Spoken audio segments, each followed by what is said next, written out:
at our Rural Health Conference.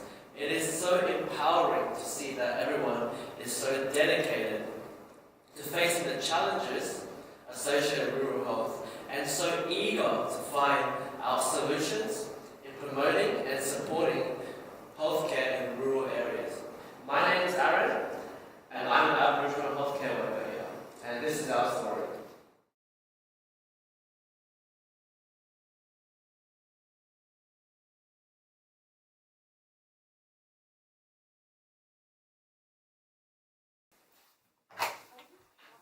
Randy, send her through. Roshni, you're welcome to come in now.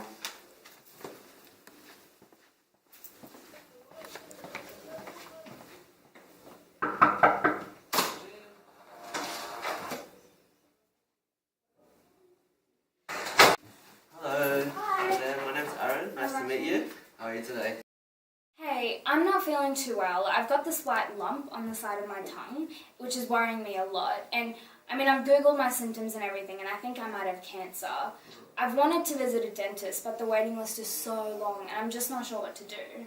Right, okay. Well, I'm happy to help you out. Thankfully, I've got the phone number from the dentist from Adelaide, and he'll be able to help us out with a lot more information. Okay?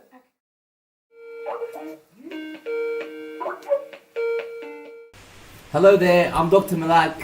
How can I help you today? Hi, Dr. Malak. My name's Aaron. I work as a health worker here in Coober Pedy. Coober Pedy is located in far north of South Australia, approximately 760 kilometres north of Adelaide. It has an ASGCRA rating of 5, which means it's quite remote. The population is 1,695, with the majority being males. The average age of the population is 45 years old. 61.8% of people living there were born in Australia, and 65.6% of the population speak English only. I'm here with Roshni today. She's got a concern regarding a white lump in her mouth. Hi, Dr. Malak. As Aaron was saying, I was brushing my teeth and I noticed this white lump on my tongue. And I'm just really worried because I've Googled my symptoms and everything, and I think I might have cancer in my mouth. It's been really painful lately, and I'm having a lot of trouble doing things like eating, swallowing, and even talking. It's just horrible. Tell me, doctor, am I going to die? It seems like you're quite worried and anxious, Roshni. I've had patients who've presented with similar symptoms and felt the same way in the past. It's important not to jump to conclusions too quickly.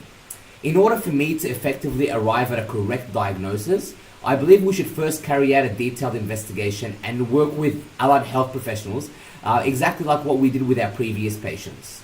I'm here with a team of health workers, including Dr. Tien, Harry, who's a PDHPE teacher, and David, who's a psychologist, who will be assisting us today. The first thing we'll need to obtain, Roshni, is a biopsy. Do you have access to a local doctor? No, unfortunately I don't have a car, and the closest doctor is so far away. There is a variety of allied health professionals in Coober Pedy. These include a surgeon, a rural female GP, and many more. Apart from all these people, we also have a regional hospital that is open to the public, however, is relatively small with less than 50 beds in it. There are 14 acute beds and 10 high-level residential aged care beds. There is also one dental clinic which is open from Mondays to Thursdays 8 a.m. to 6 p.m. Appointments are often difficult to make, as waiting lists for fillings and dentures can last up to 2 years. Nearby to the hospital and dental clinic is Amuna Aged Care Aboriginal Cooperation, which has 12 residents that are of Aboriginal background, enabling residents to use their facilities when needed. There is also a 24-hour accident and emergency service in which doctors can be called as required. The combination of long waiting lists and high demand of local services may mean that patients often present late into the course of the disease, requiring emergency treatment such as tooth extractions or root canal therapy. Oh no, that must be troublesome. What about public transport? Is there a way to catch a bus to the hospital? Nah, I'm pretty sure the bus doesn't go there. Transport in Coober Pedy is quite a challenge, which creates a burden for many to access health services. You're able to take the bus and train to Coober Pedy, but unfortunately, you can't use it to get around the area. It's very difficult to find stops, and so most residents have to do a great deal of walking.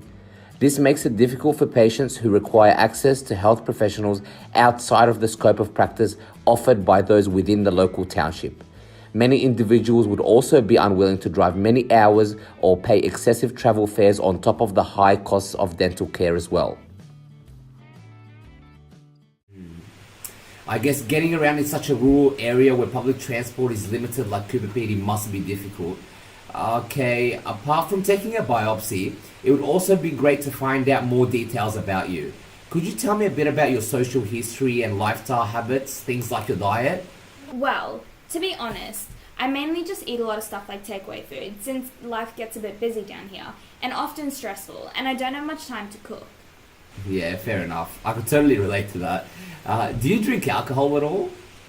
I mean, it gets pretty hot here in Coober Pedy, so I have a couple of cold ones with my meals.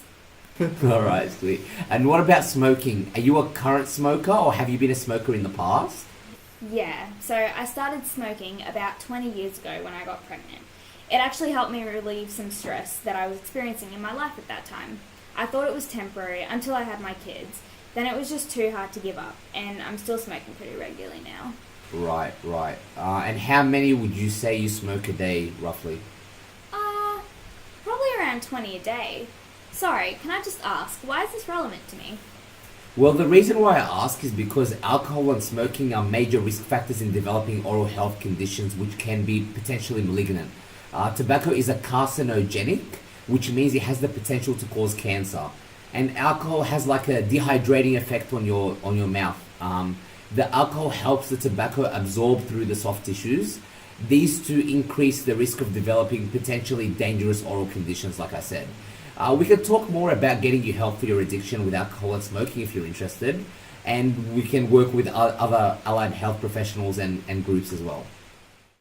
The leading risk factor for oral cancer is tobacco smoking. 31.8% of pregnant women giving birth over the 3 years from 2008 to 2010 reported smoking during their pregnancy. Furthermore, alcoholism has been the most significant burden to the health of many people in Coober Pedy. According to data, 73% of presentations to hospital were due to alcohol-causing conditions or alcohol-related violence, with 91% of patients being Aboriginal background. There are also a range of conditions associated with alcohol dependence, which is a greater issue for the Indigenous population within Coober Pedy. Oh wow, I never even knew that alcohol and smoking could have those effects on my body. Well, I guess I blame myself for not going to school much. I never really had quality education at school when I was young. I honestly spent most of my teenage life just working because I quit school early, just like most of my friends and other kids did. As you can see, many students in Coober Pedy don't receive the education that a lot of kids in urban areas do. More than a third of the 16-year-old population of Coober Pedy were not participating in full-time secondary education. That's twice that of the non-metropolitan areas overall. Yeah, right. Seems like you've had quite a difficult past, Roshni. What's your opinion, Dr. Tadros? Hi Roshni, Dr. Tadros here. So, were you able to get full-time employment after leaving high school? I wasn't actually able to finish all of school. Things were happening which were just out of my hands. Well, do you mind if I ask what those things were? My parents were having a really hard time trying to make ends meet and allow my brothers and I to go to school. Unfortunately, when things got hard, we had to be homeschooled, and I missed school a lot. I started drinking a lot too, and I wasn't too concerned with work or my responsibilities. I've been working at the petrol station whenever they need part-time workers, but I've never really had a full-time job. Just over half of the people living in Coober Pedy over the age of 15 who identify as being in the labour force are employed full-time, while a significant number, below half, are working on part-time basis. Coober Pedy has an unemployment rate of 8.7%. In June 2011, nearly 3 times more people in Coober Pedy aged from 16 to 64 years were receiving unemployment benefits from Centrelink than was the case across non-metropolitan areas overall, 16.5% compared to 5.6%. In comparison to the non-metropolitan areas overall, nearly 3 times more unemployment beneficiaries in Coober Pedy had been unemployed for 6 months or longer.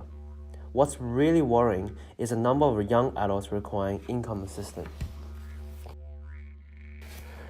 Those aged 15 to 24 who receive a New Start allowance or youth allowance from Centrelink comprise 20.8% of the population in that age bracket in Coober Pedy, which was 2.7 times the non-metropolitan average of 7.7%.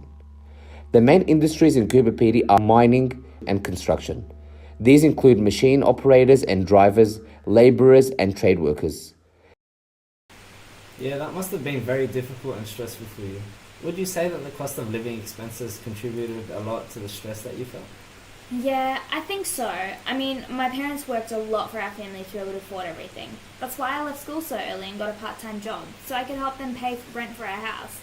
It was manageable, just a lot of stress for us as a family. But we're all coping a lot better now. According to the statistics, 37.6% of homes are owned and 35.7% of homes are rented, whereas 18.1% are in the process of being purchased by home loan mortgages. Individuals in Coober Pedy reported lower income compared to those in urban areas. This results in limited purchasing power, as their priorities may focus on acquiring basic materials necessities such as shelter, food, and clean water, as well as sanitation. This inequity leads to higher death rates as a result of avoidable hospitalization for chronic conditions. Many individuals suffer from chronic diseases, but due to lower income, despite their health concerns, are not likely to seek medical attention, specifically dental or medical visits. Right. Thanks for sharing all that information to start us off with, Roshni. The next step is to organize an appointment for a clinical exam that can be done with a GP or a dentist. Now, I understand that's currently an obstacle in Coober Pedy, so our team will discuss solutions to help your town. We'll get back to you shortly on that. Dr. Malak, I'd be actually delighted to help you find innovative solutions. Would you mind if I join? I'm happy to come to your city this weekend. That's awesome, Aaron. I'd love to work with you. Perfect. Thank you so much, Doctor. It's so relieving to hear that I'm not going to die. Talk soon. No problem, Roshni. Glad the outcome was positive. All right, you take care. Bye now. And we'll see you soon, Aaron, to work on this. Hey guys, see you later. Guys, this is the 10th time someone has called about this issue, and that's in this month alone. This is becoming a serious issue, and we need to think of something to do. We can't keep going on like this. We need to think of an effective preventative strategy. I agree. Guys, I think we need to think of the bigger picture here. Well, Rosh said that she was struggling due to stressful circumstances. Maybe, these could have contributed to her smoking and alcohol dependency. Her work and income wasn't helping either, Which also seems to have increased her stress levels. Right. By the sound of things, transport was definitely a barrier too. Which means she couldn't access healthcare as well. So yes, I think we do need to address all the barriers of rural healthcare in order to improve the overall quality of health in Coober Pedy. I believe engaging and educating the community is key to the solution, particularly targeting young children to reshape the future health of Coober Pedy.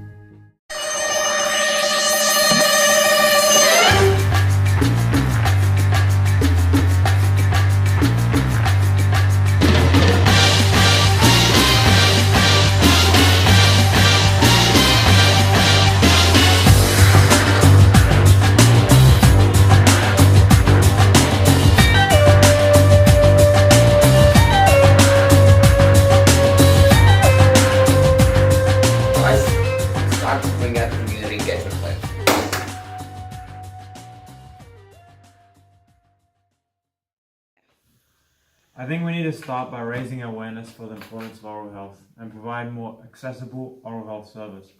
We can do this through firstly defining the purpose and the objectives by raising awareness for the importance of oral health in the community. Providing oral health services that are easily accessible and practical. We need to make sure you have a SMART objective, specific and well-defined, measurable, agreed upon, realistic, and time-based. I agree. We need to then understand local consumer and community profile. This includes getting in touch with the Indigenous community and elders, as well as the minority and disadvantaged groups.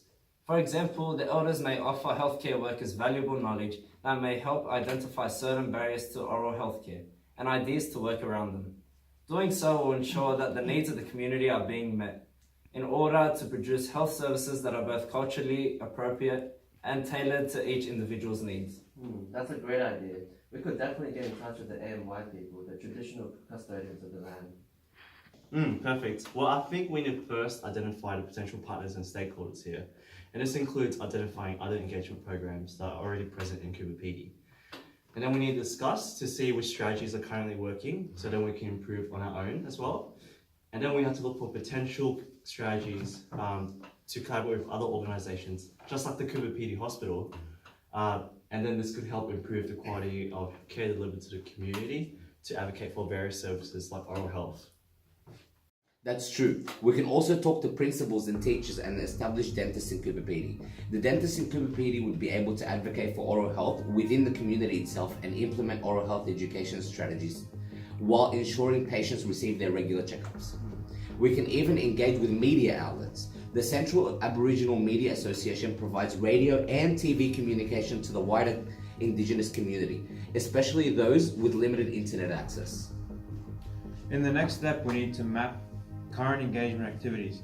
Closing the Gap is a government-funded organisation that aims to improve the lives of Aboriginals by closing the gap on health, education and employment between Indigenous and non-Indigenous individuals by 2030. Designated school supervisors have volunteered with the specific role of identifying the causes of students not coming to school and providing a support network for them. They provide services such as shuttle buses for transport to and from school, as well as nutritious meals, including a breakfast club that encourages students to attend school and educates children and of a healthy and unhealthy diet, as well as practices. Parents of the students are also involved and encouraged by these supervisors to help identify barriers to their children's education. Child Dental Benefit Schedule, which was introduced by the Commonwealth Government on the 1st of January 2014. This service provides payments to private and public dental practices for providing a limited range of dental care services to children eligible under the schedule. Eligible children could also receive free care from South Australia Dental Service. Alright team, that sounds great. Okay, but barriers that we have to dental care include transport and cost of care needs to be fixed. For example, we'll need to involve consumers in health planning to ensure that dental services are easily accessible and culturally sensitive to the community itself, right? A collaboration with existing health professionals is important to increase education and health awareness of the community. This allows us to emphasize on the importance of early diagnosis and management to ensure dental issues are treated effectively, while still considering the social determinants of health as a potential barrier to quality healthcare. Okay, now that we have all these factors accounted for, we need to find ways to effectively engage with the community. What do you guys think? Well, I think one method could be informing the community via radio, TV, newspaper, and internet. It pretty much allows us to spread the idea pretty efficiently and effectively. Yeah. But it could be pretty expensive, I reckon, guys. And it's a bit difficult establishing like a two-way relationship to clarify any questions the community may have. And not everyone might have access to the internet either. This is where we can start consulting the community, which allows us to form a two-way relationship, seek views and ideas about services, policies and health issues. We could even plan workshops to target certain groups, but this would take time and may be expensive. Yes, collaboration is crucial to our plan. We need to promote active participation with community and various organizations in order to shape the health needs and services that are available for them. However, some groups may be hard to reach due to location, accessibility of venues and transport, which may become barriers to effective collaboration. Therefore, building a sense of ownership in the community so that they can be in control and take initiative may help promote good oral health practices. Perfect, that's a great plan. So now that we have a plan, we need to follow up with patients in need for checkups, just like Roshni, particularly those who are at risk of life-threatening conditions. We need to free up some appointments to get us seeing a specialist as soon as possible. Yes, well honestly today has been such an insightful meeting. I could definitely use some of these fantastic ideas that we've talked about to shape the future of Coober Pedy. Great to hear. Great to hear. Awesome. All right.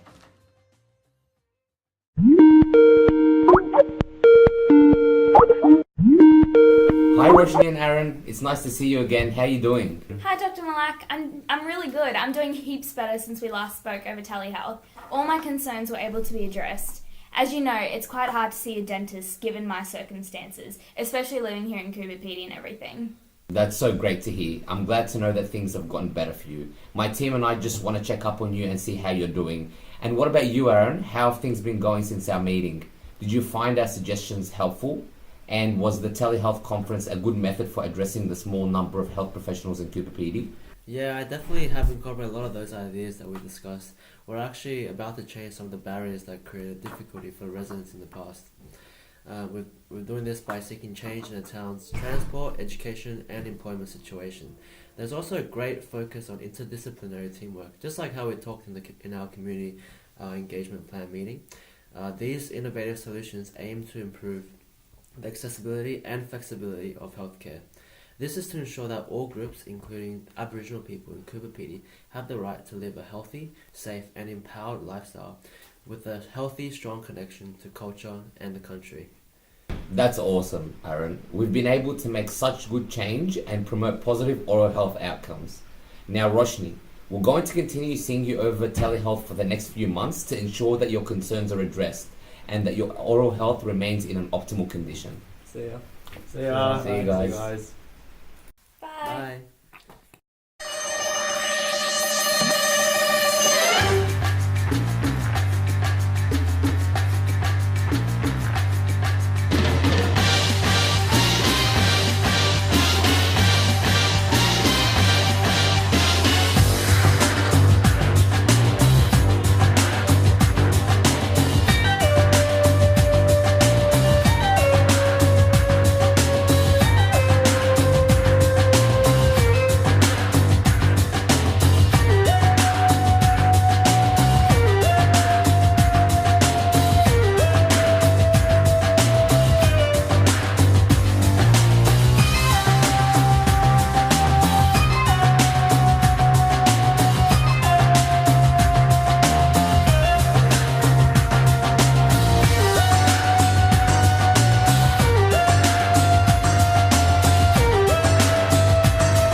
Hello, how are you going? Nice to meet you. Bye. I agree. I believe engaging and educating the community is key to the solution. Educating. Educating. You need some educating as well. Yo, wait, man. You made me laugh. Out of all the words, you picked educating to get it wrong.